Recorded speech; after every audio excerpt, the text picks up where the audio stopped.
Hello there and welcome. In this video we'll be going through what 23 has to offer versus 22, kind of what has been promised to us, and we'll just jump straight in. The information has been gained through dev streams, through YouTubers and streamers, well, videos and streams themselves. In general, it's just been me collecting data of what I've seen, so most of it should be accurate, but if there's something I've forgotten or is inaccurate about, feel free to put it in the comments and I will be updating the top comment if something like that should occur. But yeah, let's get right into it. Race Replays is the main new feature of Manage 23. It's basically split into 3 different submodes.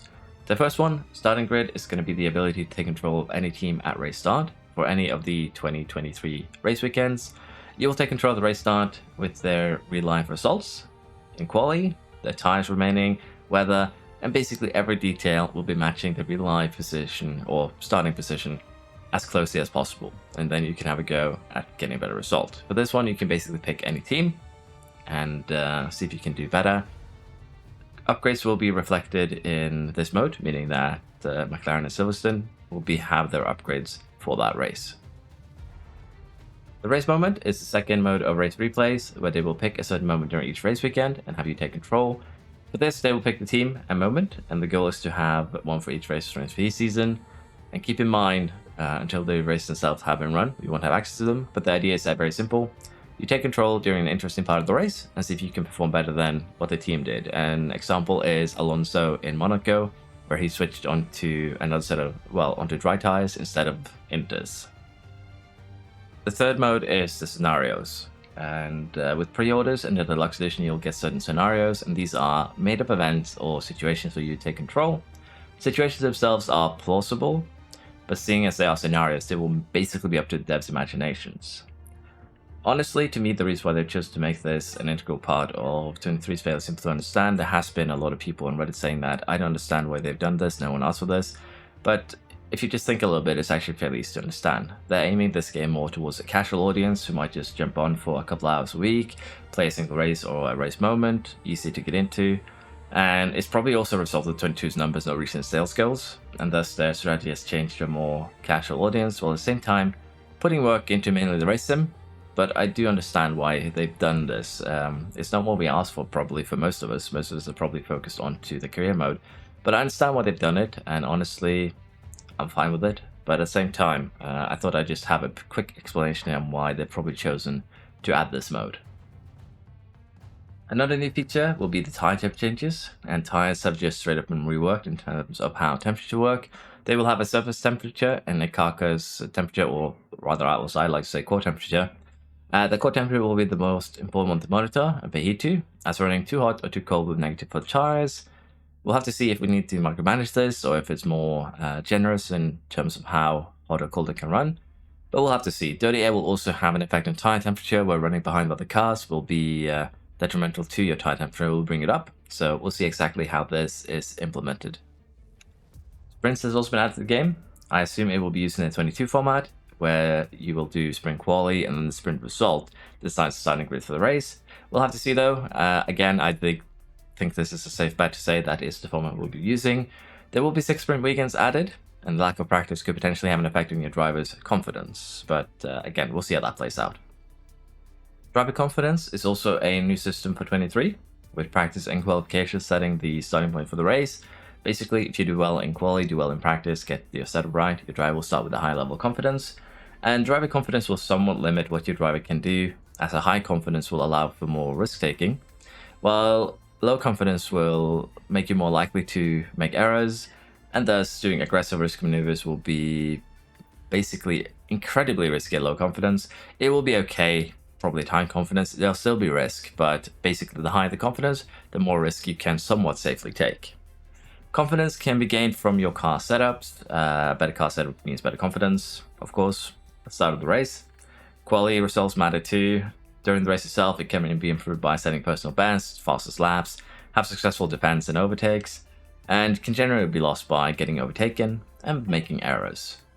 Race engineers will also have an effect on driver confidence, where your good relationships can boost driver confidence, the positive effects of driver confidence, and lessen the effect of negative ones, so both of those are going to be important.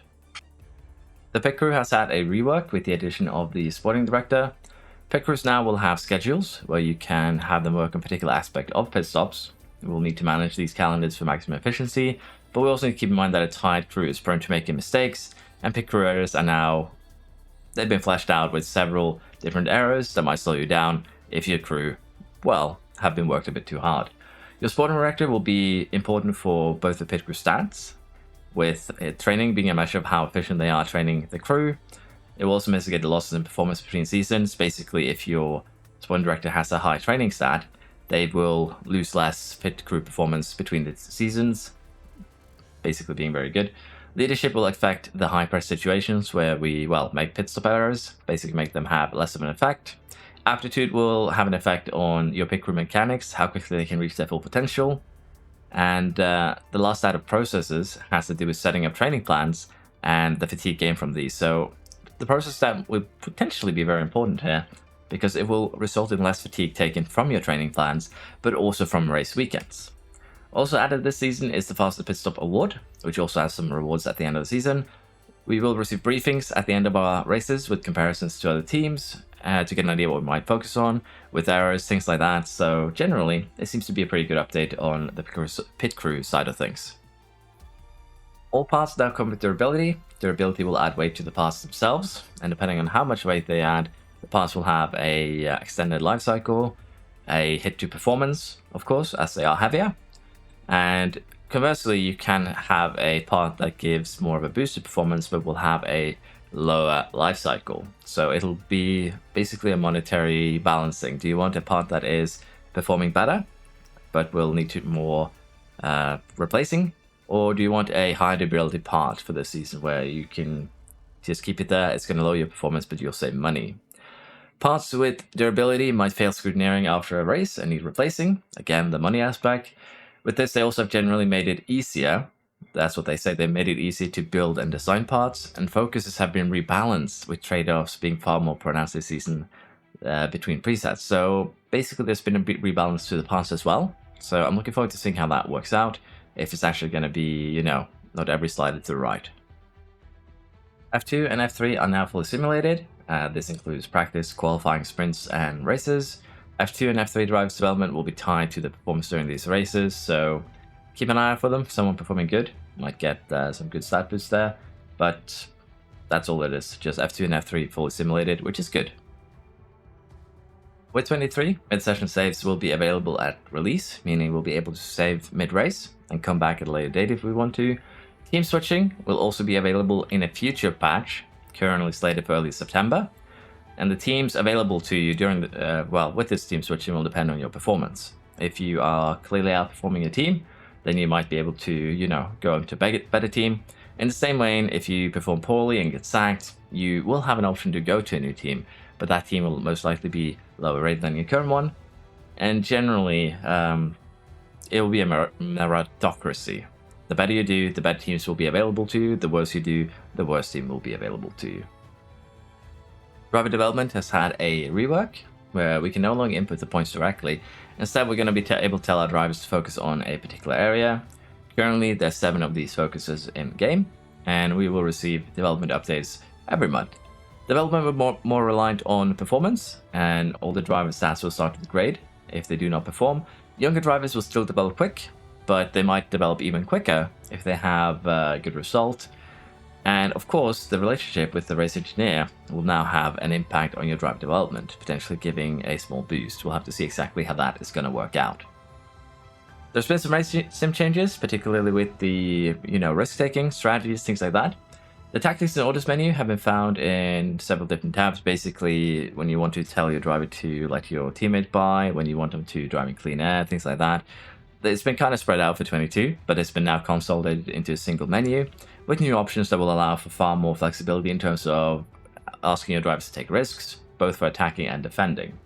There's also been an ERS rework, where we will have a few new options. The ERS battle assist itself will allow the driver to make sure that they have the energy to defend or attack at vital points during the track.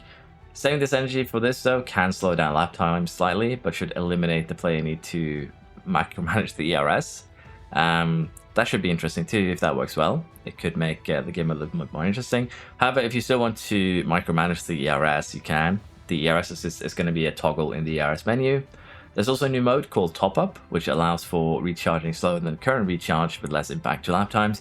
Basically, it's half as efficient at recharging as recharge itself, but it will have less impact on lap times and make it easier to follow while recharging. The pace modes have had a rebalance. Tires should now be able to keep going for longer stints on lower pace modes. Side-by-side action and racing lines have been revisited with several racing lines added for more action. Should see more battles side-by-side and general overtaking. Recovery from incidents have been looked at and should now be smoother and faster. DRS overtakes have had another look a bit improved. Crashes and spins are going to rework where they will make more sense, look more real, as well as adding a reworked damage system. A result of all these changes should be more dynamic and interesting races. The weather system has had an improvement, although they haven't really said what has improved. We have gotten a helmet cam, and we will not see the heat haze on the track itself. That will signify that, oh, this track is very hot.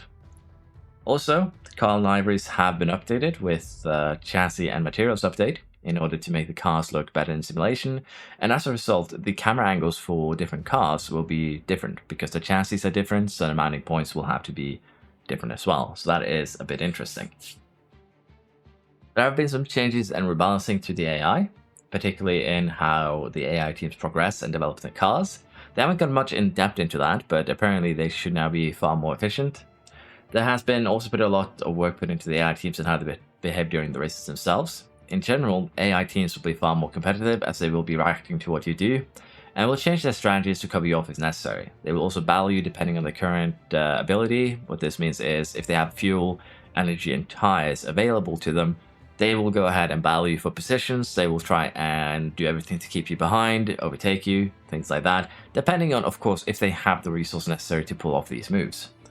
In other words, the AI will now make reactionary moves, change their strategy if needed, and be more proactive in terms of both being a challenge to the player and, as I said, straight up chasing you down. Expect them to change strategies during safety cars to pull over or undercuts and react quicker to weather changes.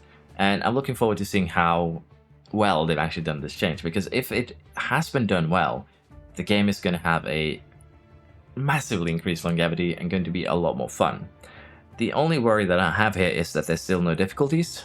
So I don't think they've gone too hard in either direction. Honestly, I like to see a difficulty tab for the AI. The email or inbox system has had some changes too, in terms of world building, where you'll get dilemma emails that will have a curveball thrown at us. They can both have positive or negative outcomes. Some events might slow down development, some might show issues with facilities, but generally they should be there to make the world feel more alive. You could look at it as random events that's been added to make the game more interesting and fun. And unfortunately, some of these will have forced outcomes, while other will depend on your choices. And as I said, it's one of the tools they've deployed to try and make the season more unpredictable and interesting. We'll also receive emails about updates on other teams, what they're currently up to, their progression, facilities, and general information just to give you a bit more information about the other teams and help you make decisions on what you want to do in the future. There will also be email chains between yourself and your staff. In terms of team radio, they've actually added a multitude of additional audio and lines, estimated to be about 3 or 4 times the amount of 22. Engineers will now update your drivers on who they will be battling at pit exit after pit stops. You'll have more frequent updates about the cars both in front and behind, and generally it'll just be a way more immersive system than we had in 22. You'll also receive random engineer driver chatter from other teams, potentially updates on what they're planning, things like that, and generally just, information to make the world feel alive. There's also been some changes to some of the tracks. Qatar and Las Vegas has been added. DRS zones has been updated at some tracks. Barcelona has had the chicane removed. Marina Bay has changed to turn 16 to 19. And we have had generally updated 3D maps with DRS zones now marked for all tracks. Other notables here are just they're going to add keyboard and mouse support from consoles from the get-go. And although I haven't actually mentioned it, there has been some changes to cost cap, it has been rebalanced, but they didn't go much in depth to it here, so I'm just mentioning this at the end. Thank you for watching, hope you have enjoyed.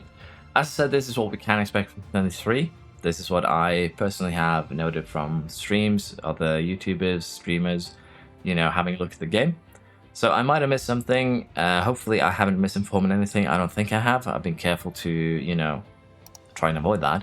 But if I have made mistakes or something I've forgotten, I will be updating the pinned comment with these things. But once again, Thank you for watching, and I hope to see you on Thursday when I'll be streaming some 23 myself once the game releases.